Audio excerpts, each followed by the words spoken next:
Give me 30 seconds and I get the fuck out of here.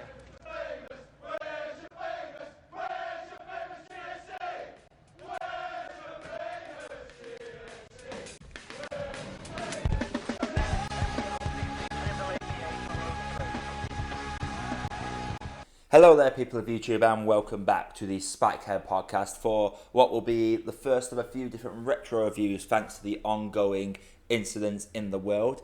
And today I'm going to be looking at arguably one of the best British films of all time, Green Street, or if you're in America, Green Street Hooligans. Directed by Lexi Alexander and starring Elijah Wood, Charlie Hunnam, Clair Forlani and Marc Warren. So Green Street is about Matt, who is a Harvard journalist who unfortunately is kicked out of Harvard for a gross misunderstanding involving cocaine. So he decides, with the money that he is paid off by his snobbish roommate, to go over to the UK to visit his sister Shannon, who now lives there with her husband Steve.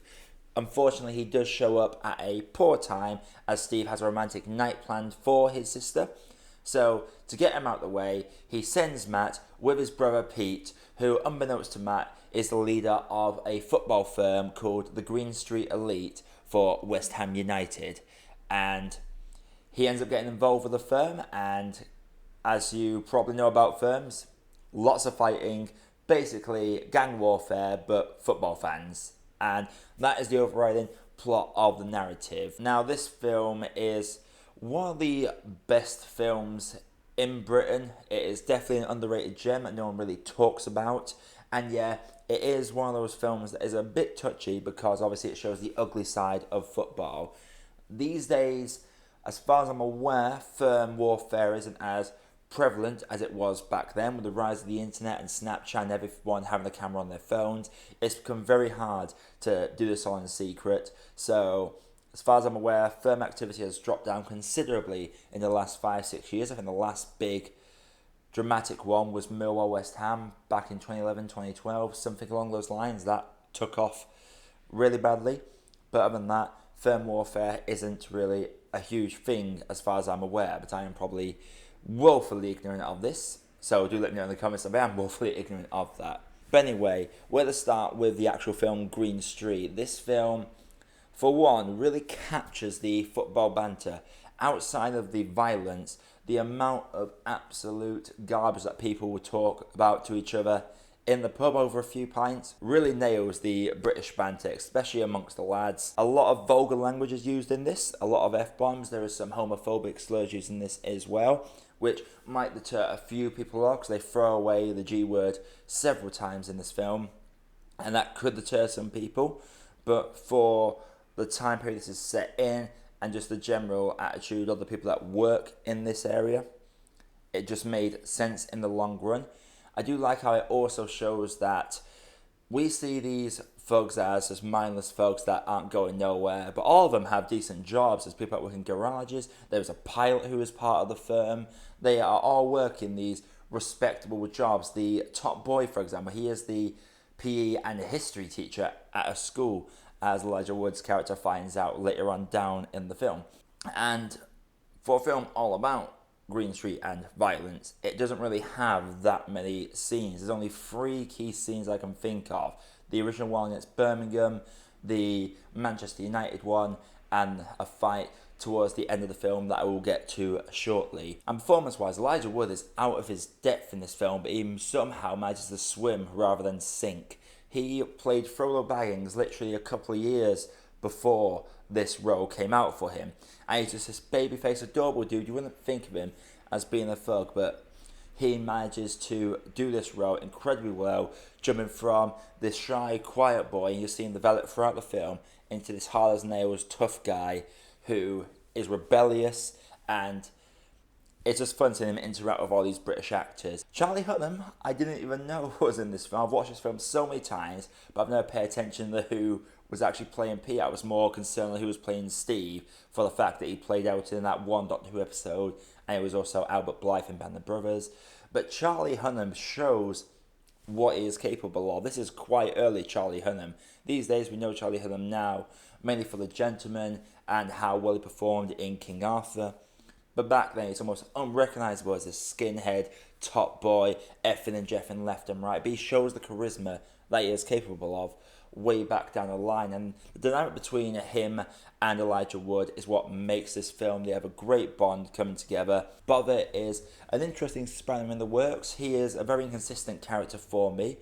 Like, I'm always wondering, why is he so obsessed with trying to be the number one in the eyes of Pete? Ideally, I feel like he's probably got some abandonment issues that aren't really delved into there, but it is a weird dynamic that feels forced at times, but he's a stubborn little git, and we grow to love him for it. The cinematography in this is shot really well as well. There's a fair bit of shaky cam, but not so shaky you're not seeing what's going on. When there are fights, you're seeing the fist fly and the close-up bodies, and the way they manage to merge their own cinematography in with actual recorded footage from football games. I do love how they came to West Ham with this film and said we're going to make a film all about football.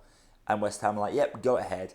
And they didn't realise till after the film came out that it was actually based on hooliganism. And as you can imagine, West Ham cut ties with that film straight away as soon as that was revealed. But the damage was done. West Ham are now infamously associated with Green Street. And honestly, it's not a bad rap to have. Yeah, there was football hooliganism back then. Is it as prevalent now? I don't really know. But it is a very well-made British film, and all the actors in this just do a fantastic job. They all have their own unique quirks about them, which really help carry things along. They gave each and every member of this film an identity and a personality, and it really helped. If I had to say some flaws with this film, I would say that the chances of certain things happening are very slim. The fact that there are some things that seem to be okay, but they're certainly not okay in the firm mentality. And I will be completely honest here. I don't like where the film goes after a certain point. I'm not a particularly big fan of the ending. I have a million questions about it. There are certain areas that just feel weird. It just doesn't flow as well as the first part of the film. First 80% of the film is fantastic, but in the last 20%, thought it was a little short for me, apart from maybe the last 2-3 minutes, which does give you a sort of a bittersweet, heartwarming element to it. But everything from a certain point, like basically 10 minutes after the final crux to get the plot rolling into the third act, that's when it does tail off a bit for me, and does feel a bit forced. I don't know why they couldn't have just done the closing bit at the FA Cup. But that's the only sort of spoilerish thing that I will be going into. I also don't like how we don't get a lot of Matt and Shannon bonding together, especially brothers and sister. You see them sit together once, pretty much, talk about the dad, and then that's about it. They have a couple of interactions, and there's a bit at the end of the film.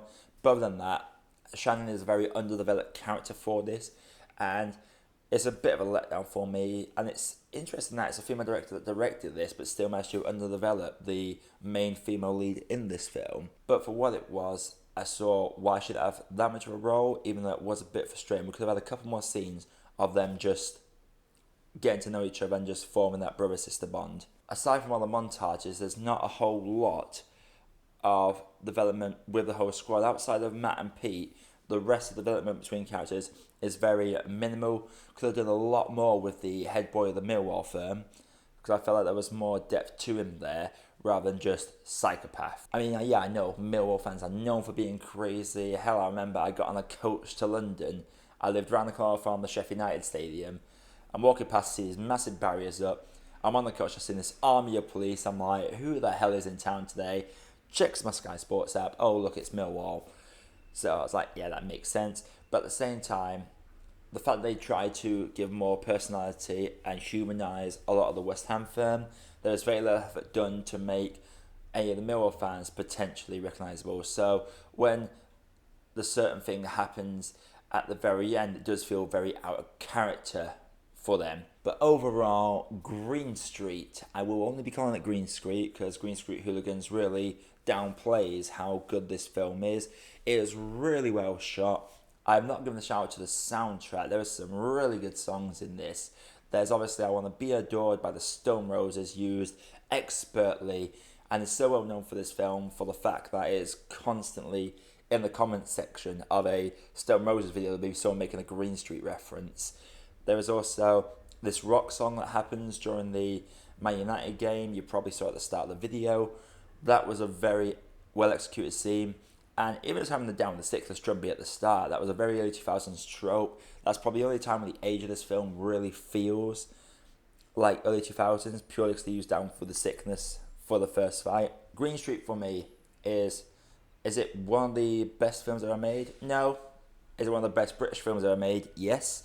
It's not the best. For me, that will always go to Trainspotting, which I might review during this lovely quiet period within the movie world. I do think that this is a film that everyone should check out. If you're checking out British cinema, this should be on the top of the list, or at least near abouts there. And for me personally, I would say that Green Street is a good cup of tea. So anyway, Green Street, what did everyone think about it? Let me know what you thought about the film down in the comments below. And if you do like what I do on this channel, then please feel free to drop a like and hit that subscribe button. It would really help me a lot. We are so close to 100.